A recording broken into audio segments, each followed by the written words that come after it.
Casual Magic has been brought to you by Cool Stuff Inc., where you can get cool stuff. Use the code CASUAL to get 5% off of your sale. And then also by Coalesce Apparel, where you can get really cool t-shirts and stuff, and use the code CASUALMAGIC to get 10% off your sale. And by Archidect, a deck hosting website that doesn't really sell anything, but they like me and I like them, so kindly use them. And now, on to the show.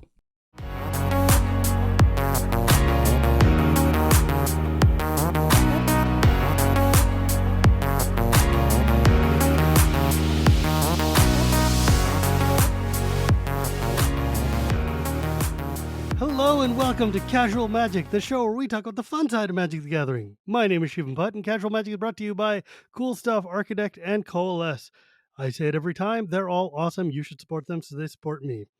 Today is an actual interesting episode. It's one that a bunch of folks have actually asked me about, which is actually how do I go through and construct a deck? And I'm going to cheat by saying I don't, because I'm lazy. What I do, though, is I have my friends come and help me go and edit these gigantic piles that I build and bring them down to actual human size. Because one of my problems that I run into is that I cannot kill my babies. I have every card in the world is my favorite card on the planet, and I couldn't possibly bear to cut it. And then I end up with a 360 card commander deck. And sadly, not even for me is that legal. So today I asked my friend Drew, who was on an episode earlier this year, to come on and help me take this pile, which I've been working on, for Neera Wild Mage, which is a new commander from Baldur's Gate. Because a lot of people have realized that one of my biggest weaknesses in Magic is red-blue spell slinger. And I saw Neera when I was cracking through my boxes, and I realized she's not traditionally red-blue spellslinger, but she's red-blue chaos and like cascade and weirdo flips, and that is exactly the kind of like red-blue that I'm here for. And I thought she was super interesting, and I had an etched foil, so I was like, what would happen if I built this deck? So a bunch of you guys have suggested cards to me, and Drew put together a list that I used as a basic template, and then I added a whole mess of cards. And now we're gonna try over this span of time to try to bring it down to a human size. How's it going, buddy? Really good. How are you? Great. I mean, I just got back from a trip in to Canada, which is why this episode is being so hastily put together. Uh, but Canada is amazing, and hanging out with my buddies at LRR was amazing. However, let me read Neera so everybody can understand. So Neera Wild Mage is a four blue red. So that's a 6 mana casting cost half elf shaman, so human elf shaman. And she's a 2/7, which is like the greatest stat line I've ever seen. That Because is not, there are not that many 2/7s in Magic. I would bet that there's like if there are more than two, I would be stunned. There's might actually be the one. And it's like amazing because that means that she's pretty indestructible once you get her on the table. Or at least by normal means. Remarkably, there are 7 of them. Really? Two Yeah. sevens? Yep. That's such a weird stat line. Yeah. No, we've got some real bangers in here. Silklash Spider is my favorite of the Okay, well bunch. that's at least a spider. That's playable. I'm sure the rest are like random black vanillas or something, or toughness matter trash. Um, like probably a dinosaur. I'll bet there's a dinosaur in there. There's a giant warrior, a djinn, a zombie cleric, a giant soldier, a tree folk. A tree folk. I'll give you tree folk. Yeah. But anyways, Yeah. Neera's text. When you cast a spell, you may put it on the bottom of its owner's library. If you do, reveal cards on the top of your library until you reveal a non-land card. Then you may pay that. You may cast that card without paying its mana cost. Then put the rest on the bottom of your library, etc. It triggers only once a turn. So the trick with her effectively is if I pay a 1 casting cost spell, I instead bottom it and I flip over some gigantic thing that comes out for free. It's sort of like Cascade, it's sort of like Tybalt's Trickery, it's sort of like any of those weird kind of like, I don't know, deck cheating type of things. But in like red blue, it means that you get a bunch of just cool, chaotic, and fun elements to play with. Like she just looks like a total blast, and especially get to use a bunch of cards I've been meaning to put somewhere forever. And I don't know, it tickles me. It tickles me that this chick is just so weird and silly.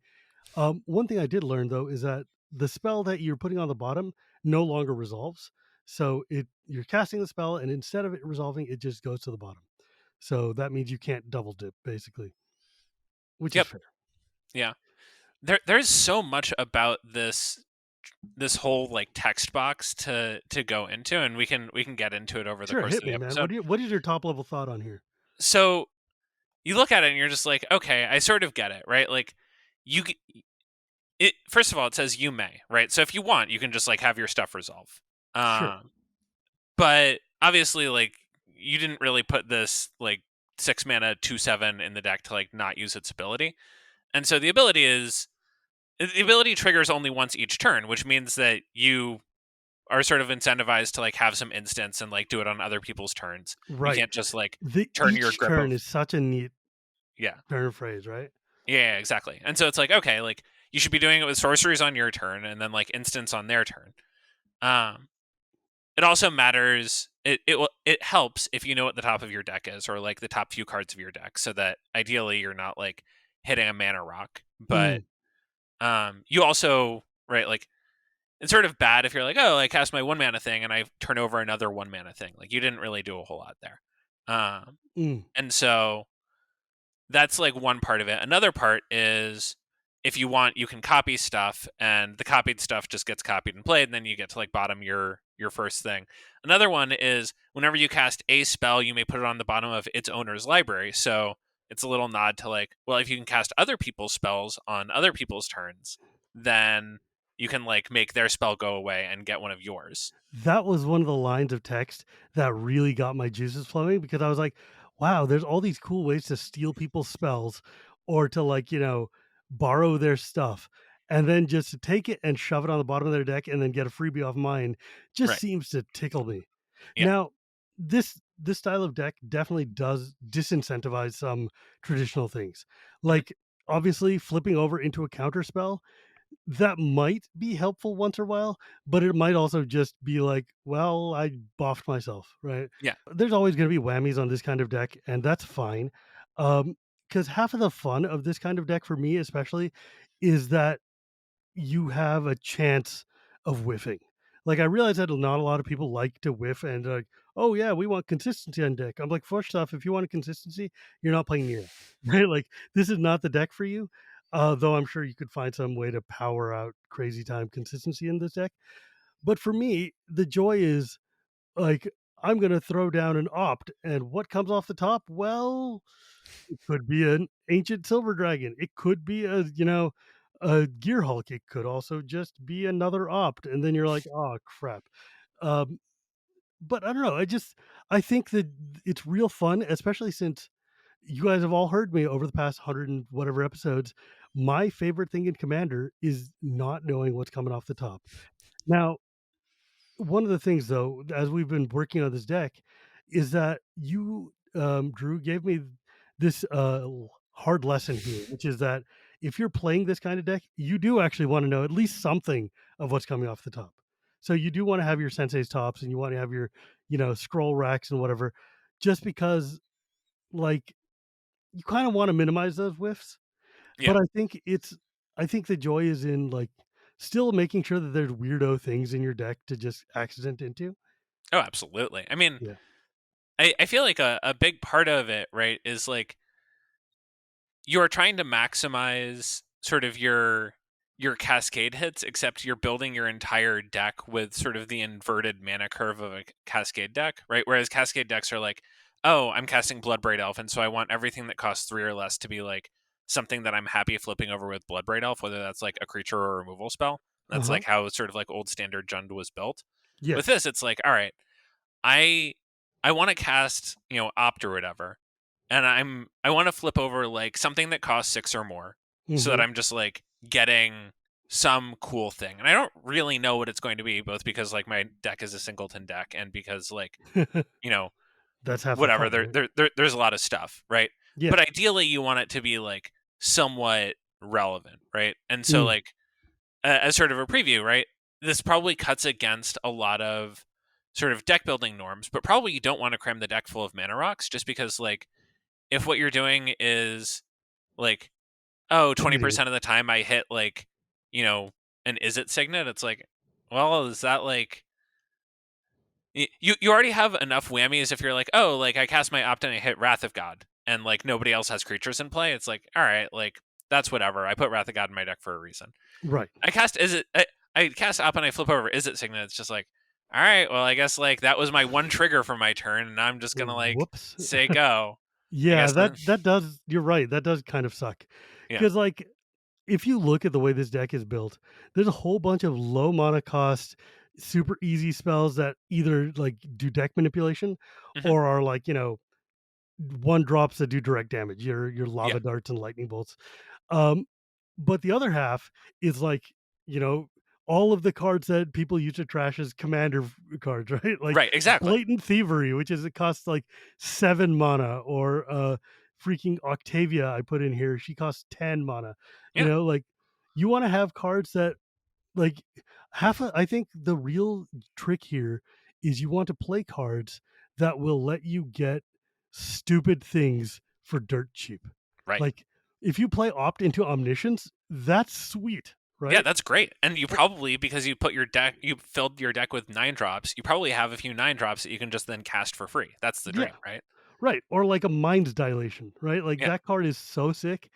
Um, and I found a whole bunch of just neat cards while digging through because the real impetus for this was that I have a billion cards, and I have a bunch of cards I've never touched or looked at because I don't play or incentivize myself to play sorceries or instants in red and blue. And so, like, there's cards that are just like amazing that I've Hmm. just been sitting on for 1,000 years, like Clone Legion, Yeah. or freaking like I found the other day Charmbreaker Devils, which is just one of the funnest random cards. And I was like, oh, this would be perfect for that. Hmm. And obviously, you also want to have some random like Boringer cards like Talrand or Murmuring Mystic or whatever kind of cards that'll let you at least build up a table so that you're not just living off the top cream. Hmm. Um, but some of the things I found that weren't in our initial list, Drew, Hmm. like for instance, Torrential Gear Hulk, because I Oh have yeah, a no, great bunch of card. those, and I was like, I don't necessarily want to put Snappy in here, but Gear Hulk, if I flip it, it's still a 6 drop. It'll still play something for free. And that seems to me enough to incentivize like getting that off of that lightning bolt seems really fun. Oh Right. yeah, dude. I mean, also like, I mean, Magma Opus Magma Opus was the reason I wanted is to an build this instant. deck. Like, Inferno's an instant. yeah, Elminster exactly. Simulacrum's an instant. That card is so cool. Like Elminster Simulacrum is like I fully believe that people are going to be looking at Baldur's Gate for years and being like, "Oh, there are insane cards in here that we just completely ignored." Yeah. Like Elemental Simulacrum is a 6 mana instant which says for each opponent you make a token that's a copy of one target creature that player controls. Yeah. That's rad. I Like, mean, yeah, that card's incredible. It's basically like a friendlier version of Blatant Thievery, right? yeah. Like Like instead of taking their coolest thing, you also get it. yeah, blatant thievery is take control of target player a permanent that can player controlled. Permanent though, which is cute because then you'd be like, that's my cradle now. Or like, I'll take that planeswalker right before it goes. Of Yeah. course, you want things like Blasphemous Act because that's just adorable to Yeah. like flip over into a Blasphemous Act. Yeah. Um, yeah, like there are some cards in here that are pretty questionable that I just kind of like threw in because I didn't know any better. Or I was just like, maybe this will work. Hmm. But I was wondering, when you had given me this list initially, Yeah. you had a bunch of really sweet buyback cards, Yeah. like cards that nobody has seen or thought about in a decade since like Tempest or whatever. For Yeah. instance, Searing Touch, which is a one Hmm. mana instant, which says does one damage to creature or player, or probably any target at this point, with Hmm. buyback of 4, which Yeah. is to say you pay 4 and you can put it back in your hand. Yep. Can you walk me through why you thought about that, or like whisper to the muse? Sure. Yeah. So high level, the deck really wants to trigger Neera sort of multiple times in a turn cycle. So like 1 mana sorceries or 0 mana spells are obviously great for like play Neera, get some effect, right? Like Neera Sure. into Gataxian Probe is obviously like awesome because then you just get whatever's hanging out on top of your deck. But for like other turn cycles, you want to like cast your thing, get your like better thing, and then like pass with some amount of mana up, and then like do stuff during your opponent's turns that's going to involve like putting an instant on the bottom of your deck and like casting some other huge thing out of nowhere. Right. And so all of that is to say the bar for cheap instants in this deck is much lower than in many other decks, because Right. like in many other decks, you cast the instant, it has its effect, it goes to the graveyard, and you're like, yeah, it probably wasn't worth a card. Here, if you can do anything with it that makes you interested in like having the spell actually resolve, then you're way closer, because most of the time you don't actually want that spell to resolve. You're just going to put it on the bottom of your deck. With stuff like Lava Dart, especially, that's just like maybe the perfect like in 1 mana instant for this deck, because you just like cast it on one person's turn. And then flash it back on another. Yeah, and so like you can like use it to kill something and then flash it back and put it on the bottom instead of having it resolve. Oh, you can flash it back and it doesn't exile itself Right, because it because never resolved. it got removed from the stack. Oh, that's so dumb. Right. And so that was the thought behind a lot of the flashback stuff, like Otherworldly Gaze like sets you up and then you flash it back and then you like turn it into your Ancient Silver Dragon or whatever. That is adorable. Holy crap. And suddenly, like, including something like Lear, Disciple of the Drowned, turns this deck insane, right? Right, yeah. A, spells can't be countered. B, every instant or sorcery in your graveyard has flashback equal to its mana cost, which Yeah. means you can rebuy all of your freebies or whatever gets countered or something, and Right. then just bottom it. And oh, that's adorable. Right. No, it's delightful. And so the idea behind the buyback stuff is like, yes, obviously buyback isn't particularly synergistic with put it on the bottom of your deck, Mm. because it's not resolving. But the idea is early on, like if someone at your table is a jerk and plays Ragavan as their commander or whatever, then like you can Searing Touch it and defend yourself. Right. But I mean, plus, there's always a mana dork. right, exactly. You just like want to slow people down because your deck is filled with 9 drops, right? The point is Yeah. not that like, you know, you're necessarily good early, but God, you better be good late. Like I I mean, don't seriously. yeah. And so in that sense, right, like just having some 1 mana cards that are like, I don't know, draw a card, it's like, all right, that's fine. Like we'll play that one. Uh, but Yeah. you hope that they don't resolve. Right, but you were saying, like, there's some, like, you don't wanna be bouncing like, nearing into, mono rocks, but I feel like there's some mono rocks that would be worth your time to, like, accidental into. Like, for Oh instance, sure. if you flip into a Gilded Lotus, you're Oh not feeling yeah, bad about totally that, happy. right? Like, Well, I you mean, this deck's got so much high, mana cost that you do wanna be able to at least cast some stuff, oh, right? Like I'm thrilled. I'm thrilled if we hit Thran Dynamo, because that means that like all of our 9 drops are castable, right? Like 6 right? for Neera plus like the 3 from Dynamo. Like we're I wonder if I could basically put a Mana Vault in this deck. listen, man. I'm not gonna put Mana Vault in any of your decks because like I don't know how spiky you want to be with like dealing yourself damage, but yes, that is the sort of gameplay that we are after here. Also, like Mana Vault, just great. Like anything that adds multiple mana is just great because Nira has a 4 colorless Yeah, mana because cost. like, obviously, she doesn't do anything till she hits the table. Right. So, getting her on the table's gotta be your first goal here. Yeah. Does that make me wonder, though, do you wanna play, like, a ritual in this deck? Like any of these red It's rituals? close. I mean, I can imagine, like I can imagine something like Desperate Ritual, but I can also imagine like it's just so rough to hit that. Yeah, like, you don't wanna Neera into a Desperate Ritual. You want Desperate Ritual to get into Neera, right? Like, Right. Yeah. Yeah. I don't know, it seems like, especially in Singleton, that seems a lot more of a gamble, Yeah. which is also another card I was thinking about, but then I was like, "I don't wanna put gamble in this deck, come on." And so the question, right, becomes like, if you think of your deck building less in terms of like what specific rationale can I offer for any given card, and more in terms of like, okay, I want to build my deck as like, I don't know, 30 cards that are like very easy to cast, 30 cards that I very much want to hit off of Nira, and then like 40-ish lands. And then you can like deviate a little bit, right? Like cut each Mm, category down to like 24 of each and have like 12 things that like sit somewhere in the middle. Then you mhm, get into like, okay, like is this one of the best 24 things for me to be like casting for 1 to 2 mana? huh, And so that forms like a sharper razor for like, all right, like what is the 25th plus best thing for like 1 mana that I can no longer justify because it just fell off the bottom of the list. right. Like, and plus, the other thing about her is, because she cares so much about top deck manipulation, there were Yeah. a bunch of just wonky cards that I found that just suddenly, like, you would never imagine playing in an EDH deck that suddenly look really cool here, like Index. Yeah. Index, which is look at the top 5 cards of your library and put them back in any order. Yeah. 1 blue mana sorcery. You would Mhm. never play this in an EDH deck. It does nothing. Right. But in a deck where you care about what you're flipping into, you could play Index, set up the top 5, and then play your next 1 drop and to whatever you flipped, right? Yeah. And you set And it up. And so the question there becomes sort of like with the other stuff, how many things do you want to dedicate to setting up the top of your deck? Because right, if you sort of stack rank all of the best things, right? Like Sensei's Dividing Top is at the very top because like you set up the top 3 and then it like forms a 1 card combo with Neera, right? You just like Yes. draw the top card in your upkeep, cast top, put it on the bottom, and then flip your Mind's Dilation or whatever, which was second from the top. Oh, that's gross. I didn't even think about that. But, Yeah. like, literally never played with top.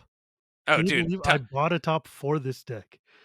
I Honestly, you seem like the sort of person who is deeply empathetic to exactly how long uh people's turns can take if they control Sensei's Divining Top. And instead of being like, wow, that means that I get to play 20 minutes of uninterrupted magic, you're like, that's 19 and a half minutes that I'm taking away from my friends. I'm just going to cut this card. That's basically what it boils down to is, like, I hate watching people wait, especially if they're waiting on me. Then I'm like being a bad host, or I just feel like I've disincentivized them to want to play with me again. But at the same time, this is a deck. This is like one of the few decks I could justify putting a Neera in. I mean, Hmm. putting a top in because that's literally the function of the deck is to make weird Well, things also that thing's happen. going away. I mean, Oh like yeah, you're that you're top you're is gonna be like yeah, I'm gonna combo off and then bottom that thing and never see it again. yeah, exactly. Like there's no shuffle I mean, I guess there's like 2 fetches or something, but, I don't know, it seems wild and fun. Yeah, Um, let's talk about some specifics here though. sure. Like, uh, there's a whole bunch of cards in here, which I mean, what do you think about these copy effect spells, for instance? Like, I found that I had a copy of the new Jin Gitaxias, which says Hmm. when you cast an artifact, instant, or sorcery, copy that spell. Hmm. Or like, I don't know, there's various other spells to that effect, which are like, play this spell and copy it, or Yeah, copy the next spell you play, like expressive iteration or what? Not expressive, galvanic iteration. yeah. So I think Jin Gitaxias is great because it very much fits in like you're casting spells. Neera's ability also like to reread it. It just has so much there. Is like you cast the spell, you put it on the bottom, and so like already if a thing is like copy every spell you cast, which is I think basically what Swarm Intelligence reads. Let me go find it. Yeah, when you cast an instant or sorcery, you may copy it. You may choose two targets. Yeah, so you like cast your brainstorm, you put it on the bottom, uh, you copy it. Sorry, you cast it. It triggers. You trigger the copy. You resolve the copy. You resolve your copied brainstorm. You put your like real brainstorm on the bottom. You put whatever like cool thing, blatant thievery onto the stack. You cast that because it says you may cast that card without paying its mana cost. So you copy your blatant thievery. Jin Gitaxias copies it. Now you get like everyone's best 2 things, right? So like clearly, Jin Gitaxias Progress Tyrant is incredible in this deck. The the bar, sort of like with everything else, is just like what are the best, I don't know, 20 or 25 things that you want off of Neera, Hmm. and then like be pretty ruthless about cutting the rest of them. Yeah, that's why I'm having you here because I can't do that. I'm very good at finding cards you could put in, and I'm Sure. very bad at figuring out what you can take out. Like, for instance, I found this card in Baldur's Gate called Font of Magic, which Hmm. is a random mythic I found, which is 3 and a blue enchantment. Instants and sorceries cost 1 less to cast for each time you cast a commander from the command zone, which, given she's a 6 drop already, Hmm. I'm wondering how many times I would trigger, but at the same time, it's still a discounter, right? Like your It is a discounter, Electromancers. but I guess a good way of approaching it for this, and also for like anyone listening at home thinking about like how to build decks, is just like how do you envision the game going with this Hmm, card in play, and like is it doing everything you want it to be doing, right? So yeah. like what does Font of Magic want you to do, right? It wants you to have cast a commander from the command zone a bunch, and it wants you to like have instants and sorceries that you want discounts on, that you are casting, presumably for like some amount of large cost that's coming down. And Sure. so the question is like, how much work is this doing in our deck? So we have a pretty expensive commander, so probably we're not getting like a bunch of stacked discounts. Ideally, we want our really expensive stuff to come out for free off of Neera's trigger, Mm, and our other stuff costs 1 mana. And so like the stuff that we're casting from our hand is cheap, the stuff that we're casting from our deck is free but expensive. And so the card doesn't seem like it interacts favorably with a lot of the things that we're trying to set up. That doesn't necessarily mean that it's terrible, but it means that like it's enabling sort of a second best plan where it's like, all right, I guess we've got this like, Clone Legion in our hand and we want it to cost like 6 or 7 instead of 9. mm, And so the question is like, is that worth a card? My intuition is probably not, hmm. just because of like it costs 4. It could be doing like this as a card could be doing a lot of other things, and also I guess if you set up an even sharper test of like, is this a card that I'm happy putting on the bottom with Neera or casting off the top for free with Neera? I don't think it passes either one. That's a good point. That's a very good point, actually. The idea of would you feel good about flipping this card over? And I guess you're right. Font of Magic isn't a card that's exciting or particularly useful. And I've got like, I mean, there's redundant effects in there. Like Hmm. I've got Goblin Electromancer, which is just your ye old discounts, instants, and sorceries, Yeah, and it only costs 2, which is fine. Again, if you want to bottom it or if you want to just play it. And hmm. there's other discounts in here, but really, how many discount things do you want in a deck that you want to be casting things for free, right? Well, and also, are you discounting the right stuff? Right, like Mm, mana rocks are a good way of getting Neera out faster. But Font of Magic isn't actually getting Neera out any faster and that's is a true. mana rock for almost the wrong kind of stuff, right? I Right, love Coalition Relic in this deck because it casts Neera on 4. right. Font of Magic doesn't help you cast Neera any faster. That's true. That's a good point. And then what do you think? And like one of the other things we were talking about a lot is, for instance, Scroll Rack is like a must have in this deck Hmm. because this one lets you take all these expensive cards out of your hand and shove them back into your library or on top of your library such Yeah, that you can near them out. Because there's probably no worse scenario in this deck than having a bunch of 9 drops in your hand, right, like instead of being on your deck where they can be popped out quickly. right, exactly. And that's why there's a whole lot of cards in here that emphasize scrying, for Yep, instance. So, like, scrying is just like, for instance, I found the old artifact Seer's Lantern, which yep, came out on like in Oath of the Gatewatch or something like that, which is, 2 and tap scry one. That's hmm, way powerful. Or Crystal Ball, the friggin' card from M10, which yeah. was like 1 and tap scry two. That card sees very little play, but is so perfect here just because you're like, sure, I'll scry. I got nothing better to do. Happy to like take a look and flip it over. You brought some cards in here though that I'd never seen before that just blew my mind. Like Galvanoth. Oh What the yeah. hell is Galvanoth? So Galvanoth is from like a long tradition of I guess sort of the original spin the wheel cards where it's just like, all right, like did I get lucky enough to have the stars line up today? Mm, And so it's just like at the beginning of your upkeep, you may look at the top card of your library. If it's an instant or sorcery, you may cast it without paying its mana cost. And so like that very much on theme with the rest of the deck, right? You just need to like start your turn with the thing that you wanted on top. right. You get it. And so scroll rack obviously like pretty clearly synergistic with like, I don't know, you can put it there. Brainstorm pretty synergistic with like put it there. And so that it lines up with it's like kind of another Neera. You just Yeah. need it to be at a different point in the turn cycle. Yeah, and I think that's super sweet because Nero only pops off once a turn. So if you're getting lots of random ways to cast things for free, that just seems fun. Yeah, yeah, exactly. I There was a card that came out in Dominaria just recently, an uncommon called Gin of the Fountain, which Hmm. is a 4/4 for 6. And whenever you cast an instant or sorcery, you choose one. Either it gets pumped up 1/1, or it exiles itself and comes back, or, and this is the reason I thought about it, it's scry one. Hmm. So you play a spell, and when you cast a spell with Nira, it still counts all the things that care about you casting a spell. Yeah. So you cast it, even though it doesn't resolve, it's still cast. So you can still scry. And so Hmm. you're scrying in response, meaning making sure the next top thing is what you want to flip into with Nira, such that you can then bottom the one drop you just cast and flip over into the thing. And that seemed synergistic enough for me to want to include it, but I wanted to get your thought on that. So I think this boils down to, again, like going back to, is it like you have the list of all of the things that you could possibly want in the deck that Mm, you're, I mean, this is very much like a hit with Neera rather than cast with Neera card, right? right. And so the question is like, is this, does this crack the top 2 dozen, best things that you want to be casting with Neera? Hmm. It may be yes or no. Totally up to you. Like, I'm not here to tell you like what flavor of chocolate you like.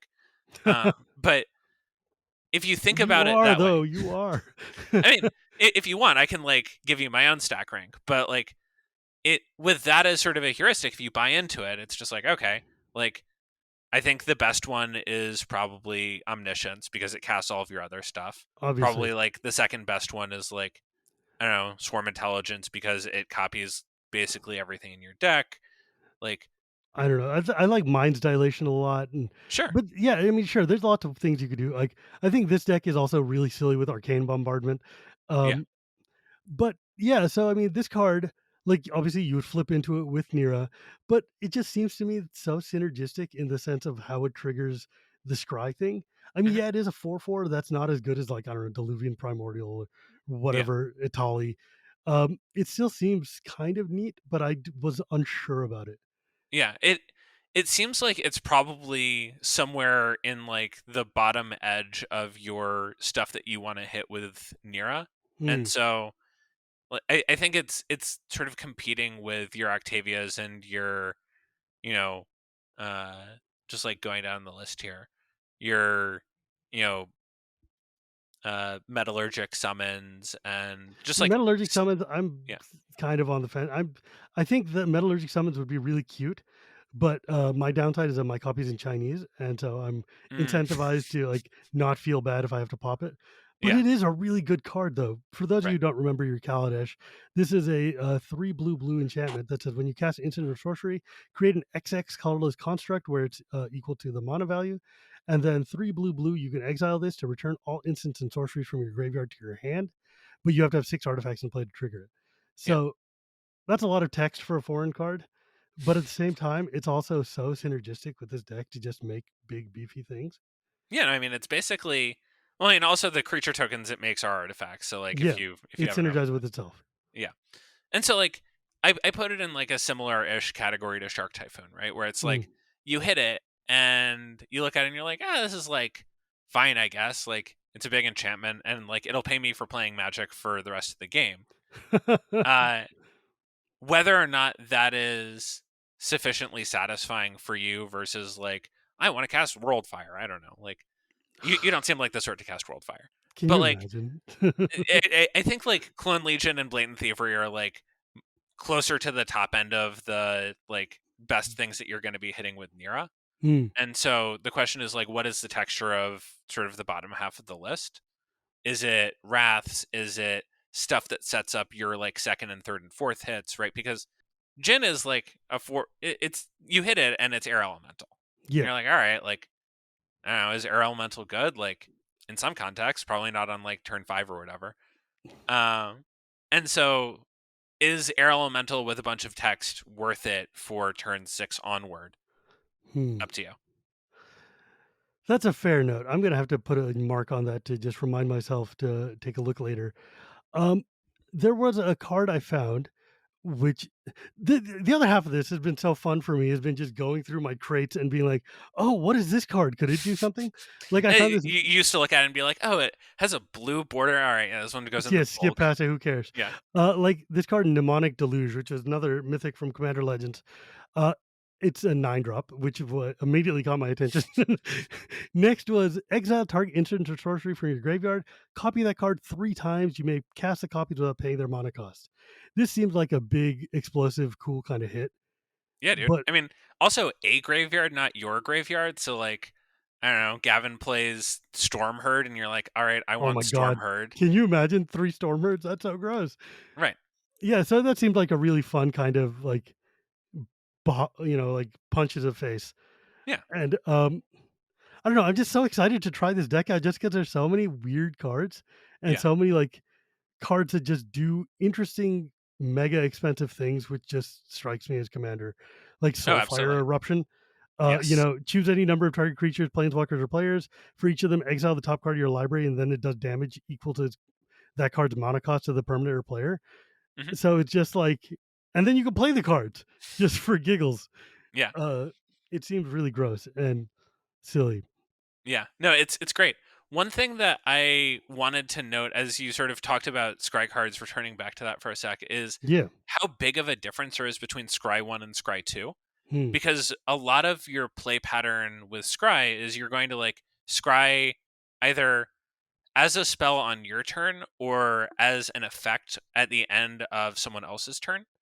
And so what's going to happen with whatever card you see is it's probably going to go into your hand, right? Hmm. You're going to like draw it either for your turn in the case of scrying on in someone else's end step, Right. or you're going to like cast a thing, scry, and then leave it there, and then you need like another instant to like take advantage of that with Neera. With Hmm. scry 2, the big difference is if you're like, oh, I have this big thing, and like I am seeing this in my opponent's end step, you leave the not that card on top of your deck, draw it, and now you know what the top of your deck is for like whatever Neera hit you want. Hmm. And so Hmm. the value in being able to control where that card is like astronomically more valuable with Scry 2 Plus versus Scry 1, Right. which is why Sensei's Top is so good. It's why Soothsaying is so good. It's why Crystal Ball is so good. Man, Uh, soothsaying. What a hit for this deck. yeah. And Yeah, you're so right. as you think about like Scry, think about it also in terms of like Scry 2 Plus versus Scry 1. And it's Right. part of why I like Mystic Speculation so much. Mystic Speculation. Oh, it's another one of my weirdo buyback cards. Blue Sorcery from Future Sight, uh, buyback to Scry 3. So it's got like a nice little 1, 2, 3 text Why do box. I not have that in this deck? Oh no, it's there. It's right below Mnemonic Deluge. Oh, look, man. There's 165 cards in this deck. Yeah, yeah, Uh, oh, Mystic Speculation. Yeah, there it is. Yeah, dude, that card seemed amazing when I saw it. I was like, oh, Scry 3 seems just bananagrams in this deck.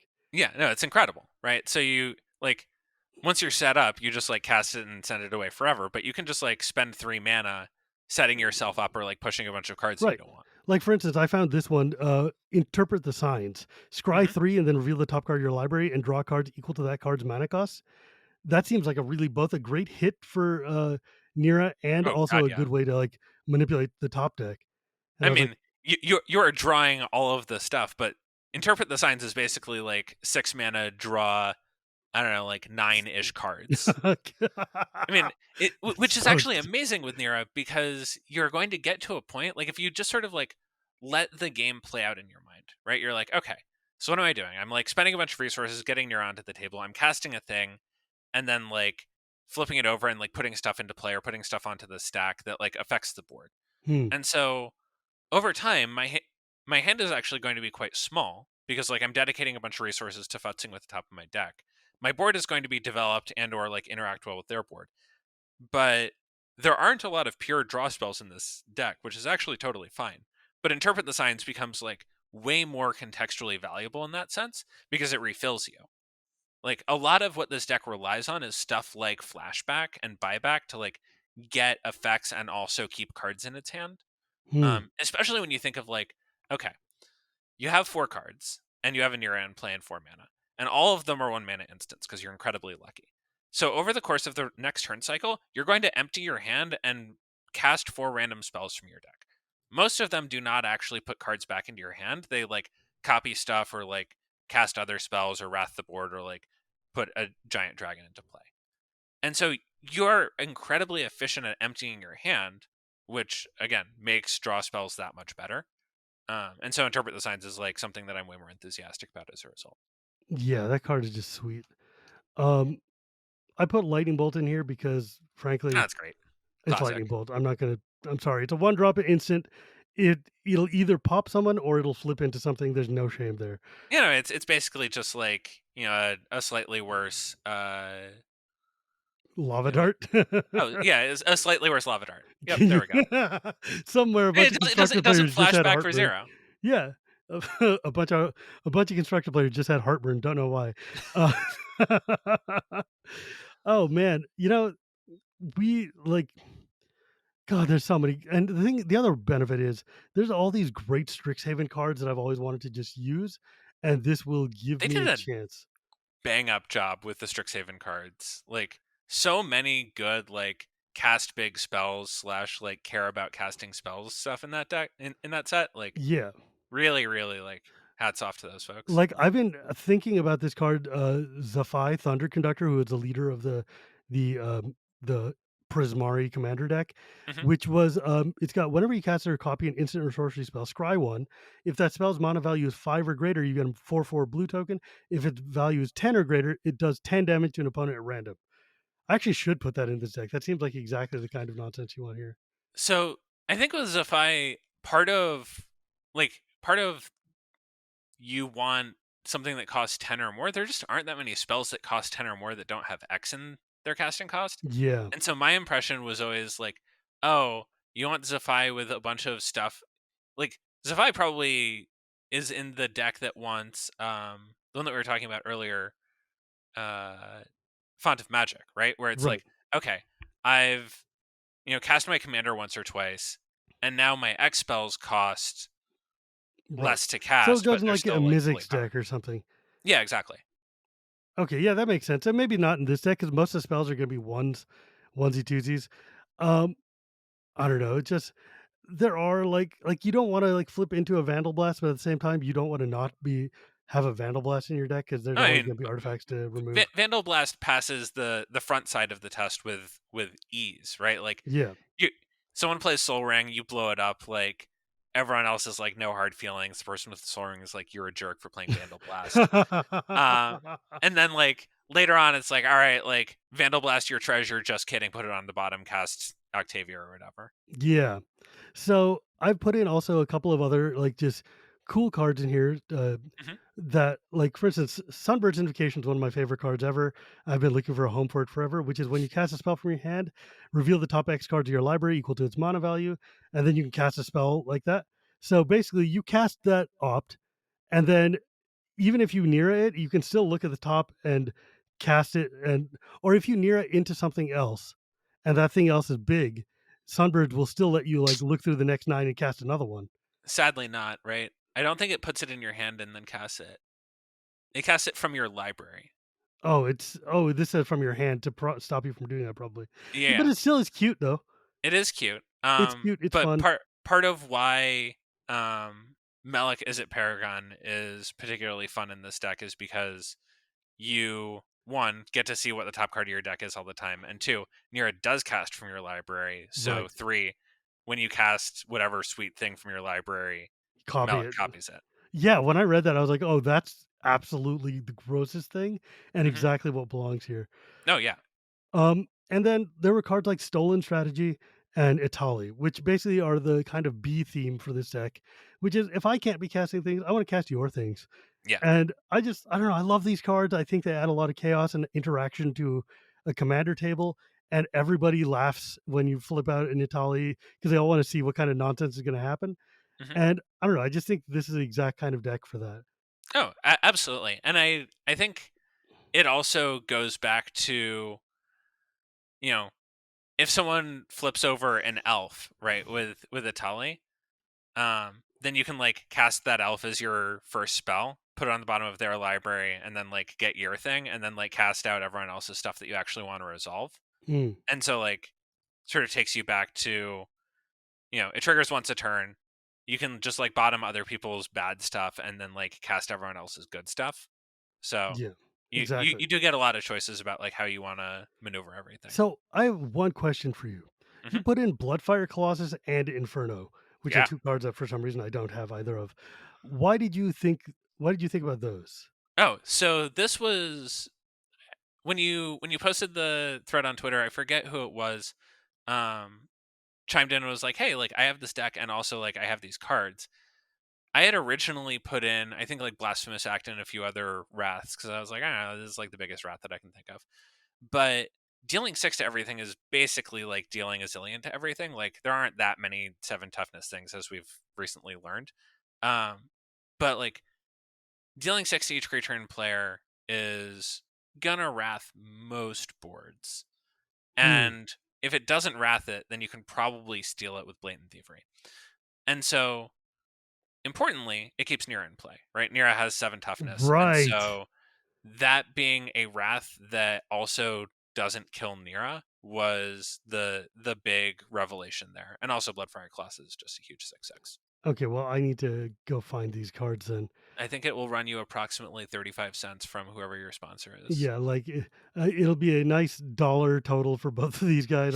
I'm sure I can manage, unless I want to be cute and get the dark version of Inferno, which I might just because I'm old and I Or like old things. the 7th edition foil if you want to just completely overspend on it. Okay, like let's be realistic for a second, like Mhm, not ridiculous.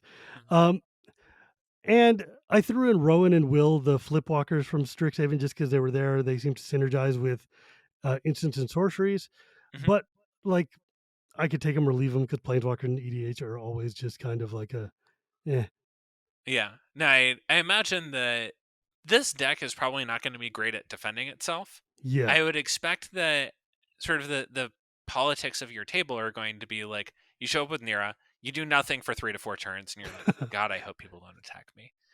And then like people eventually chip shot you down to 25, but the idea is that like once you start casting enormous spells from the top of your deck every turn, that like people no longer really have the option of attacking you because you've either taken their best stuff, copied it, or destroyed all of their stuff. And so Mm, like you can sort of float yourself through turn cycles with Nira in play. Playing a cheap planeswalker seems like it will basically just soak up roughly 5 points of damage in an early game that you are already going to be getting behind on. that's fair. So is that a keep or a Oh pitch? yeah, I definitely cut that. Yeah. I mean a lot of this sort of goes back to right, like close your eyes and visualize how you want the game to play out, and then tell me like how well this fits into or doesn't fit into all of those sort of like visualized ideal states and bad states. Hmm. And so like your bad states are like, I don't know, you stumble on mana, like, do Rowan or Will help you?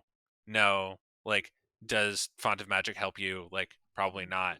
Like, you have your game plan go well, like, how well does it play into that? Like, okay, Right. like, could it be something else? Probably.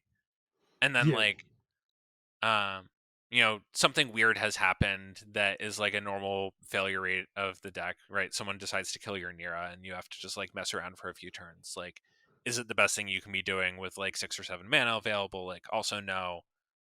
Hmm. And so like an important sort of backup consideration is just like what are the things for like 5 or 6 or 7 that you can imagine wanting both to hit with Nira and to cast if they happen to be in your hand, right? Like your Right. 8s and 9s and 10s, like sure you should put a few of those in your deck because like they're awesome to hit and they justify their existence by like having the upside range. But part of what I really like about like Consecrated Sphinx, right, is just like someone kills your Nira, then you like Consecrated Sphinx and they don't have another removal spell, then you're burying people, right? You're drawing 8 cards by the time it's your turn next. And so like you're just money. Like who Right. needs Nira? You're about to like cast whatever your best like card in a 10 card hand is. So in my Dominaria pre-release kit, I cracked open a card called Cosmic Epiphany, Hmm. which is 4 and 2 blue for a sorcery. Draw a card equal to the number of instant sorcery in your graveyard. And I Hmm. was like, that seems like just gas in this deck. Yeah, and we've got like a bunch Like of 400 instant sorceries. yeah. I was about to say like so far in this list we've got 68 instants plus sorceries. Probably we're gonna cut a few of those, but Yeah, it's gonna I be look, fine. Like dude, the deck is 165 cards. We're gonna yeah, cut a couple of cards. It's fine. yeah. But like sort of going back to like visualized success, right? It's just like all right, like the game's kind of late. Like you're drawing off of empty. You cast a Cosmic Epiphany. Like how many instants and sorceries in your yard? I don't know, like 5, 7, 10. Like yeah, the Yeah, card's probably pretty good for 6. Like you flip it early. Like probably you're not like super happy about it, but I mean price of doing business, and also like goes back to stuff like Lightning Bolt and Faithless Looting and Lava Dart and mind games right. um where it's like these are cheap things that you can also use to bridge yourself into a mid game and also pay you off in terms of like, you know, Lear flashback value or Cosmic Epiphany, just like graveyard filling stuff. Hmm. Yeah, I don't know. It's something to think about. I'm super excited. Anyways, man, thank you so much for joining me today. I realize this is a non-standard episode, friends, but sometimes it's fun to just listen to other people figure out how to build decks because there's so many different ways you can take something. And I am admittedly not the best deck builder in the world, but I do love playing Magic. So it's really fun for me to just sit there and learn better ways to actually do this. Like I've had a bunch of episodes actually where people are sitting there like, okay, let me walk you through how to actually build this deck.